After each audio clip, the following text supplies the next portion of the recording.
Welcome back to the Jocular Spectalkular, where we're playing Star Wars Republic Commando currently. Yes, we are. I'm your host, Walter Mellon, here with Ajax, and Hello. we're continuing the topic of Star Wars. Nothing but Star Wars. We both love Star Wars to an extent. That doesn't matter because no, what appeals to Star Wars to you, man? Honestly, it's really about the techno-fantasy bit of Star Wars. That's a terrible answer. So that's what I hate about Star Wars, because it's not sci-fi, it's sci-fantasy. Yeah. I hate that part about Star Wars. Like, I've always hated the mysticism. Well, no, that's interesting. That's actually the part I like about it. I like that there's this mystic element to it, rather than just straight sci-fi. But the absolute good and evil thing, Well, obviously, which is always shitty. I mean, That's sort of the binary. problem with the series, as I see it, is that it plays itself like the good and evil absolute is what it's trying to present. It's trying to say the Jedi are good, the Sith are evil. But I hate the Jedi. it doesn't really make sense like that, because it's kind of obvious to viewers who are experienced with fantasy concepts and read books and literature and all forms of media, that like the Jedi are just as flawed as the Sith. Yeah. And that really the Jedi might sort of be the good guys in a way, at least more so than the Sith, who are kind of just out there to murder, but they're not right. Like, in terms of who's right about what the Force is and what it's supposed to be, the Jedi are just as wrong as the Sith in cutting themselves off from the emotions that make them human. Mm-hmm. Well, some of them aren't human. Well, human... Don't be so... so humanist. ethnocentric. Yeah, I mean, that's So exactly what... Stop being so about. xenophobic. You know what I found out? What bothered me a lot is finding out Palpatine's first name. You had a first name? Do you know what it is? No. Sheev. Sheev Palpatine. Sheev. To me, that sounds Jewish. Well, you know, I can't... Not to be starting to think about Judaism, but like, Sheev. No, it sounds more Indian to me. Well, a little bit too, but like, oh, someone died. We need to sit and practice Sheev.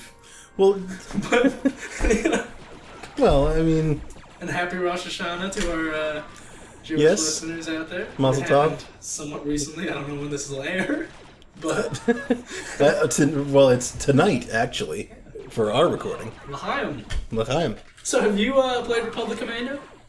I think I played it very briefly on Xbox. This does look familiar. Yeah, it was an Xbox PC game. Yeah, I back when it first came out, I rented it or something. Probably played it for a weekend and then completely forgot about it. Now, you've played a lot more Star Wars games than I have, I'm pretty sure. Mostly the RPGs. I never really did Battlefront or anything like that. I did a lot of... I was huge into KOTOR and KOTOR 2. SWOTOR was a devastating disappointment to me. The Toratanic. I mean, I don't know, it was alright as a Morpeg, but then all my friends stopped playing and it just stopped being fun. So I guess that's kind of the biggest crime, it just wasn't fun. And then their free-to-play model hit, and holy fuck did that turn into a stinking turd of bullshit. I got Star Wars fever right now, you know, leading up into Episode 7. Well, that's what they're trying to make you think. I know. They want you to have Star Wars They want fever. you to have Star Wars fever, like that Force Friday thing where, like, hey, check out all their new toys that you can spend money on, which I think is, like... I hate how being a nerd is all about this Being marketed to. and buying. Like, oh, I'm a nerd because I spent this much money on It's a huge hobby that spans multiple genres. Well, it's a huge genre that spans multiple hobbies, I would say, between like video gaming, movie watching, all these media consumption based hobbies, figure collecting, and it is kind of sad that hobby is literally just based off of being sucking the teat of this giant industry. Yeah, but damn it, I do want one of those Resistance X-Wings. I'm not gonna lie, X-Wing figures are pretty cool. I would hang them from my ceiling and make little pew-pew noises whenever I come home. I'm not the biggest fan of the X-Wing. More of an A-Wing guy and a TIE Interceptor. But something about the new X-Wing, the way the wings split, is very interesting. It's hard to describe. I've always You have to see it. I've always liked the design of the B-Wing. Me too. Yeah, that shifting, rotating Yeah, it just transformation thing rotates completely. between like a speed mode and a maneuverability mode. Very cool stuff. But you don't need wings in space, which always bothered me. I mean, yeah, but I think those are also designed in order to fly into atmospheres. Because we see them flying through atmospheres. TIE fighters can fly in atmospheres. They don't need wings. TIE fighters always... Have you ever made a paper airplane that was like just a ring, a circular plane? I think TIE fighters work on the same kind of principle. Well, they have those giant ion panels. Yeah. Yeah, let's not debate the science of Star Wars. Yeah, especially because the TIE fighters aren't necessarily spinning. Yeah, and I also hate the design of the TIE Fighter. I love it and hate it. It's iconic and cool looking, but in terms of being a practical fighter, it's such a large profile, it's such a wide target that's easy to hit.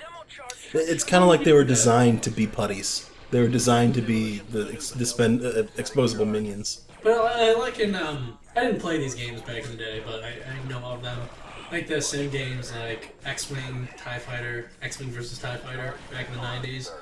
Where the TIE Fighter was always quicker and more maneuverable, but the X-Wing is just kind of has more armor, has heavy, more powerful armaments. Where, yeah, it makes sense looking at the two things. Mm-hmm. My big Star Wars fighter game was Rogue Squadron for GameCube. That was a great game. I never had a GameCube or N64, but I did download Dolphin recently and was planning on downloading those Rogue Squadron games because, you know, I got Star Wars fever. I actually bought, very recently, a Star Wars, like, variety pack. I think it was on either GOG or maybe a Steam package sale with, like, Battlefront 2, Jedi Academy. I actually think I have Republic Commando now that I think about it. Right on. Starfighter, Empire at War. I played Starfighter, where's the Jedi Starfighter? I played one of those Starfighters for the PS2 back in the day. I tried playing the old original Starfighter for PC, and it was a nightmare. Like because the controls are all keyboard. There's no mouse controls, so you can't steer properly. Yeah, a game I recently downloaded, Skyrogue, where they had. The main reason I downloaded it was one, I haven't had a good Ace Combat fix in years, and the last Ace Combat game, Assault Horizon, was a gigantic piece of shit. That's not Star Wars. Moving on. Skyrogue has rogue-like light qualities crossed with Ace Combat, and there were mods where you could download. We could play as a TIE Fighter, an X-Wing, A-Wing, B-Wing. So yeah, Sounds get pretty my cool. TIE Fighter fixed that way. Although I could also get TIE Fighter on GOG, but I don't want to jump through hoops to play with a controller. Yeah, that's kind of a big thing for me lately. Like, I want to play all these old games, but the controller setup, especially because all I have is a crappy old Xbox 360 controller that doesn't even have a decent D-pad. So I don't know. I just stick with modern games. It's a shame. There's a lot out there. There's a lot of great games out there. Good old games. Yeah. GOG. Yeah. We're not advertising for GOG. I'm advertising for GOG. We're not officially sponsored, and we never will be. Hey but I GOG, love that if you want to sponsor us, you know, or maybe some fresh give new us, up and comers. Give us some free codes for games, and we'll give them away to listeners. Maybe. Yeah. Come on, GOG. Throw us a bone. Yeah, help us out. Good old games. You scratch our back, and we'll scratch yours.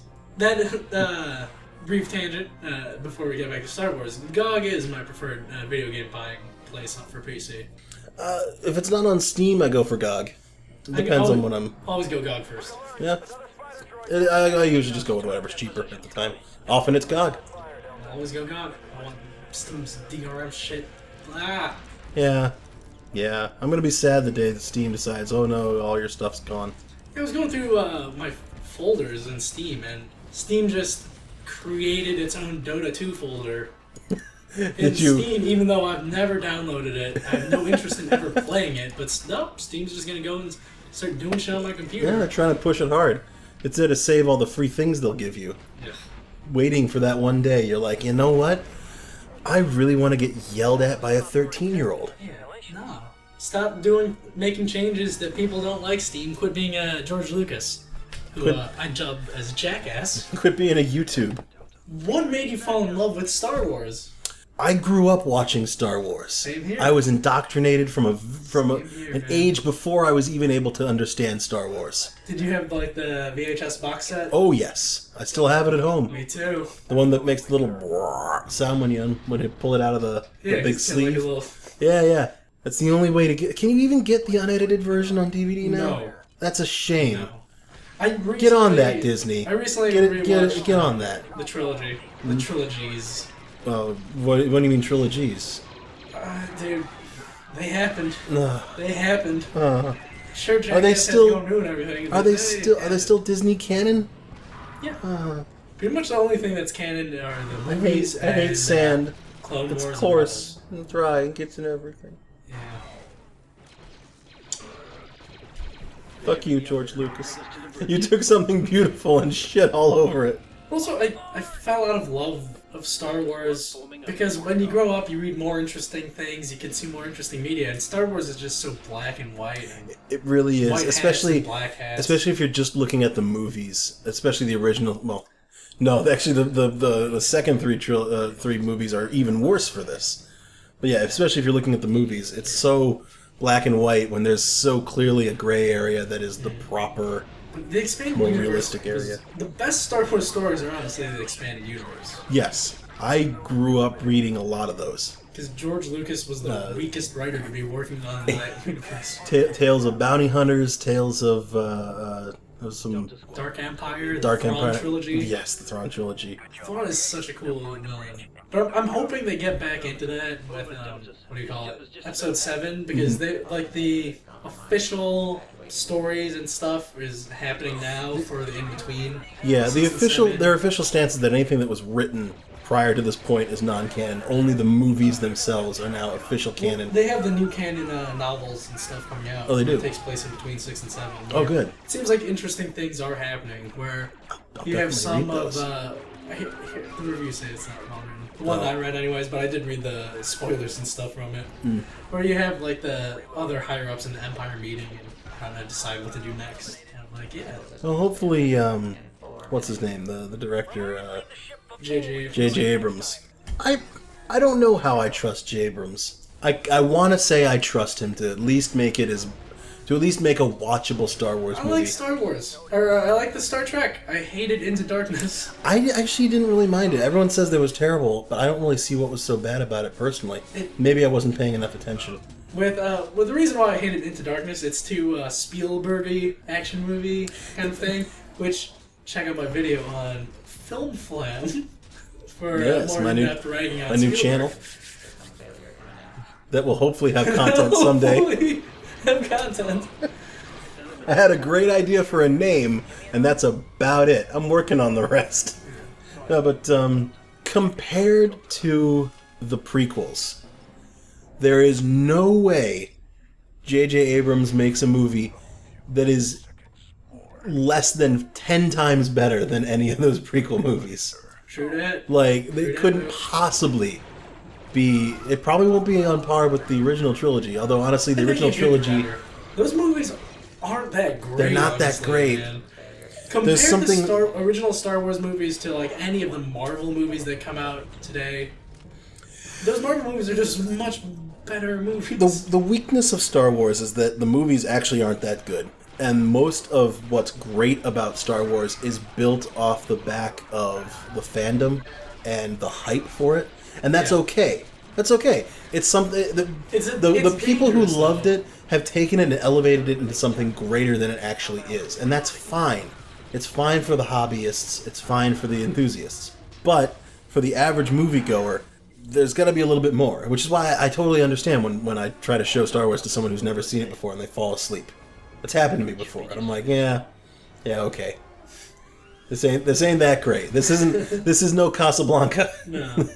Hopefully, though, J.J. Abrams can deliver on something gripping enough to sit through the theater and walk out not feeling like you've wasted your money. And that's all I really want. I think that's going to happen. Even Into Darkness, I don't think it's fair to say that, you know, I mean, obviously I liked it better than most people did, apparently.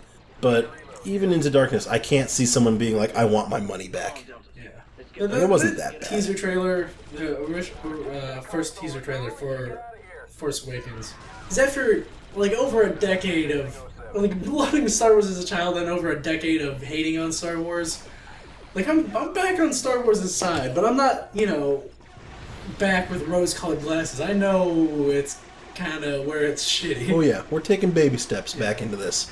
Like, I'm ready to love Star Wars again. For all we know, J.J. Abrams could knock this out of the park, and Star Wars could be great again. For all we know, this is just the beginning of the Star Wars franchise still. For all we know, 50 years from now, it'll be 20 movies, and J.J. Abrams will be old as fuck. And he'll just still be churning them out, and they'll be great. Well, I'm more excited for Episode 8, because that's being written and directed by a filmmaker I like way more than J.J. Abrams. Really? I didn't realize they were switching it up so soon. Yeah, Rian Johnson. What did he do? Brick, The Brothers Bloom, Looper. Oh, yeah. He directed a couple episodes of Breaking Bad. Oh, yeah. I remember the name now. The Fly, I think, was the episode he directed. Yeah. Ozymandias. Yeah, some weird... The Fly was a weird episode. I loved it. I dislike that series on the whole. Well, That's the difference. It's not Star Wars. I have, Okay. I have some reservations about the series now, having watched through it twice. Mostly to do with baggage from who I watched it. No, let's leave that out of. Let's not bring up ex-girlfriends here. You know, I was watching Star Wars, The Clone Wars, and Star Wars Rebels, the animated series. I've been meaning to watch those, but I just never could. They're not bad. I watched like the first episode of Clone Wars. They're not bad. It's just that's an interesting time in that lore and history. It's just that Jackass ruined it for everybody. Which Jackass? George Lucas. Okay, I refer to him solely as Jackass. Fair enough. I always found the Old Republic world to be the most interesting because they had the Sith and the Jedi both kind of coexisting as their own like semi-military existent entity. Something that at always the same bothered time. me about Star Wars is that the Old Republic is 1,000 years before the movies, but technology has increased none. They still use the same old blaster technology, lightsabers. Kind of ship design is similar. I think the implication is that that's about the extent of human capacity to evolve. Oh man, or you know, I say human, I mean any sentient life capacity to evolve. I guess they didn't invent the transistor in that universe where technology is increasing exponentially.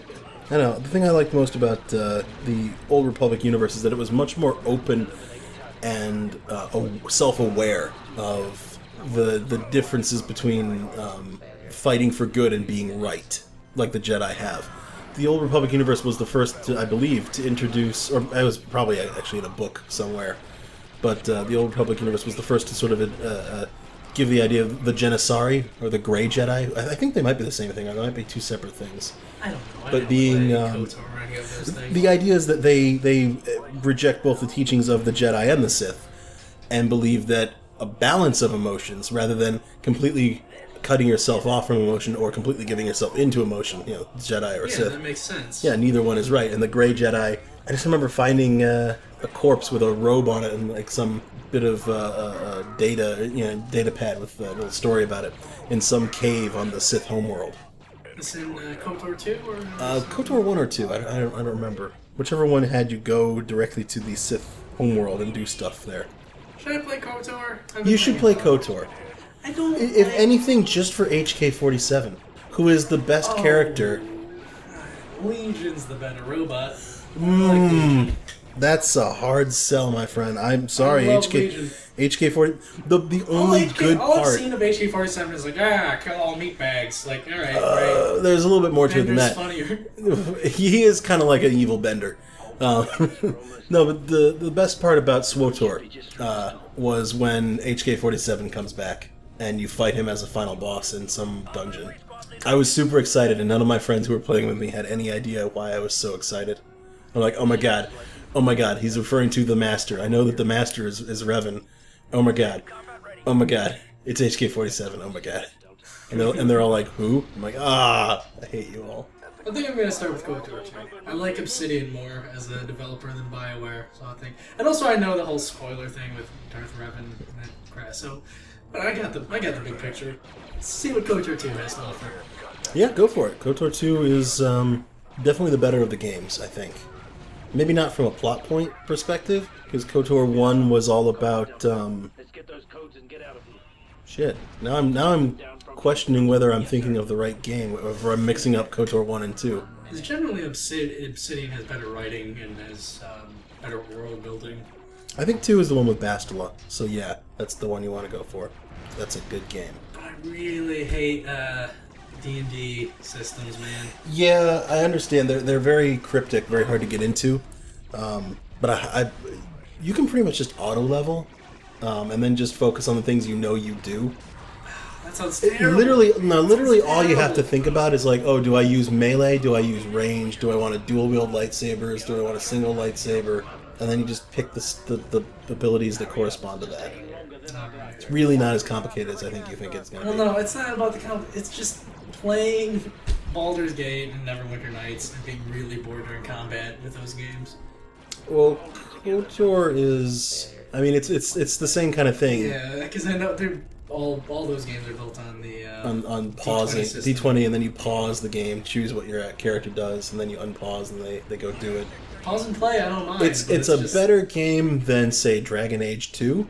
I think anything is better. Yeah. Than Dragon Age 2. I don't know. I don't really remember. It's been a long time since I played KOTOR 1 and 2. Maybe we should do it as a video. We should. A little inside baseball right now. You're peeking through the cracks into our dressing room here. We're all very nude. And I hope you're judging my balls. Yes. He has his balls look exactly like Darth Vader without his helmet on. Yes, wrinkly and pale, and probably dying. Some burn marks on him. Yeah. Should we just end it there? Alright.